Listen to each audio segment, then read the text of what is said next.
Сәлеметсіздер ме, құрметті студенттер? Тау-Кен кәсіпорындарының құрылысы пәні бойынша бейне дәріске қош келдіңіздер. Өткен 7-ші дәрісте 2-ші бөлімнен шартты оқпандарын салудың бірінші тақырыпшасы құрылыстың дайындық кезеңі, оқпандар жөнінде жалпы мәліметтер қарастырылған болатын. Бүгінгі 8-ші дәрісте 2-ші бөлімнен шартты оқпанын салудың 2-ші тақырыпшасын оқпан аузын өту және технолог шегінуді қарастырамыз. Оқпаны өту, аузын өту және технолог шегіну.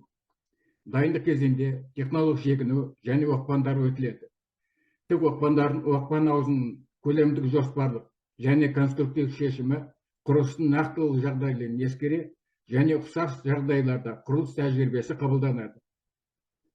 Оқпан аузының конструкциясы оқпанның атқару қызметіне, оның диаметріне, тік және жазық күштердің шамасына, тау-кен жыныстарының физика-механикалық қасиеттеріне және жатыс жағдайларына, жер суының болуына, тіреудің материалына, түйісуші қазбалардың өлшемдеріне, сондай-ақ жұмыстардың орындалып тәсіліне тығыз байланысты. Оқпанның тағайындалуына байланысты оның аузы тұрақты діннің фундамент ретінде қызмет атқарады. Сондай-ақ оқпан аузы уақытша тіреуді ілуге және технолог шегіністі өту кезінде ұңғымалы жабдықтардың бөліктіне шөйініш ретінде және газсыздандыру құбырларын, қысылған ауа құбырларын, кабельдерді, қосалқы шығыс жолдарын орналастыруға арналған. Оқпан аузы мыналардан тұрады: оқпан аузының басынан, оқпан аузының ортаңғы бөлігінен, оқпан аузының тіректік тәжісінен. Егерде негізгі жыныс жер бетіне шығатын болса, ал дін, яғни копер, өзіндік фундаменттен тұратын болса, онда оқпан аузы басынсыз конструкция қолданған жөн болады. Оқпан аузы тасында, яғни үйіндісінде жынысты қиып өтетін болса, онда тіректік тәжіні міндетті түрде негізгі жынысқа орналастырған жөн болады. Оқпанды жер бетіне суының кіруімен қоршап қалу үшін оның аузы жер бетінен қыртысынан 200 мм-ге асыра шығарылуы қажет. Оқпан аузының тереңдігін нақтылы кен геологиялық жағдайларда арықтар, ойықтар және олардың жатыс тереңдіктерін, сондай-ақ тіректік тәсілмен бітелетін тығыздықты, жынысты жатыс тереңдігін ескере есепті жолмен анықтауға болады. Негізінде оқпан аузының тереңдігі 10-20 метр құрайды. Ал оқпан тереңдігі үлкен болған жағдайда, онда оның тереңдігі 30-60 метрді құрауы мүмкін. Оқпан аузы жиі жағдайда бір тұтас бетон, немесе темір бетон, сирек жағдайда металды және темір бетон тігістерден тұратын тіреулермен бекітіледі. Оқпан аузының жоғарғы бөлігінің құрылысы жиі жағдайда экскаваторлардың көмегімен қаздан шұңқырларды қажетті тереңдікке дейін қазу арқылы ашық тәсілмен жүзеге асырылады. Оқпан аузы тіреуін орнатқаннан кейін жыра қаздан шұңқырларда тиянақты тығыздай топырақтармен көміп тастайды. Екіде бірде суретте көрсетілген оқпан аузының конструкциялары.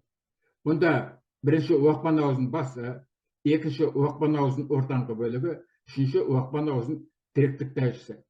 Технология шегініс оқпан негізгі бөлігін өтуге арналған. Технология шегіністің тереңдігі 30-70 метрге дейін қабылданады. Жыныстардың бұзылыс тәсілі және оның массивтен айырылып алынуы жыныстардың физика-механикалық қасиеттеріне, сондай-ақ қандай да бір механизмдердің болуына байланысты қабылданады.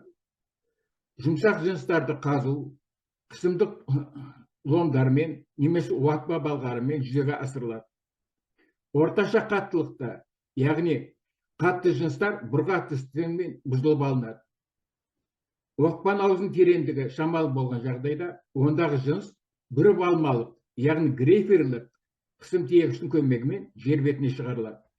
Екінші суретте бүріп алмалық тиегіш және қауға көрсетілген.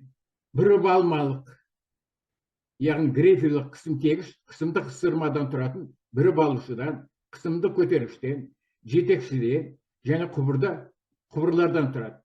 Оқпан аузының тереңдігі 30 метрден артқан жағдайда жыныс жер бетіне қауғаның, яғни бадьяның көмегімен шығарылады. Бадияның сыйымдылығы 2 метр кубты құрауы мүмкін. Қауғаға, яғни бадияға жыныс бүріп алмалық тегістің көмегімен тиелінеді. Бүріп алмалықтар және қауғалар тік бағыт бойынша кран мойнынан тұратын экскаваторлардың және арнайы жабдықтар жиынтықтардың көмегімен басқа орынға ауыстырылады.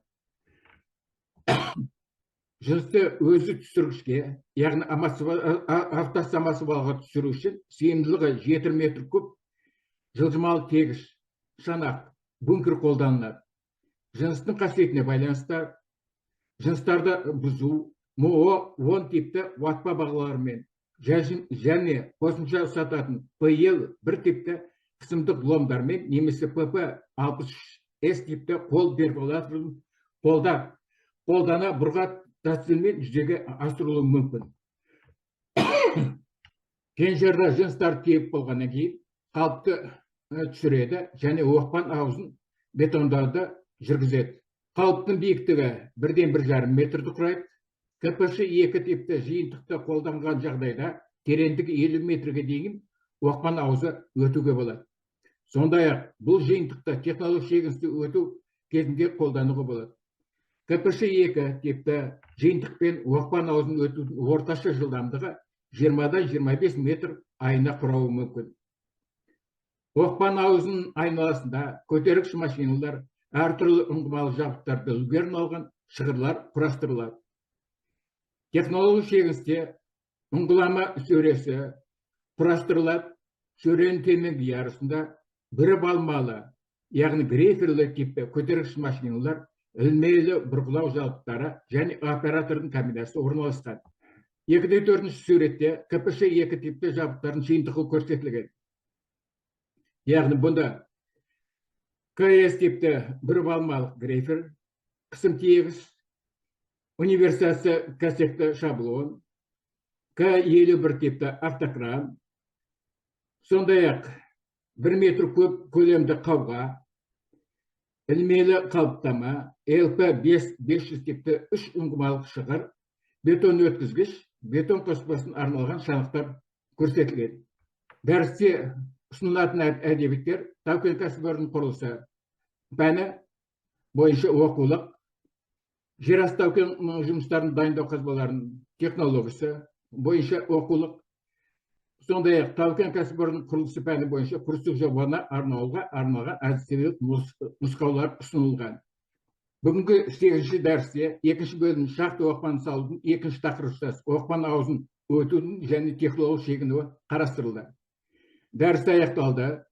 Келесі 9-ші дәрісте 2-ші бөлімнен шахта оқпанын салудың 9-ші тақырыпшасы тік оқпандар құрылысының технологиясын қарастырамыз.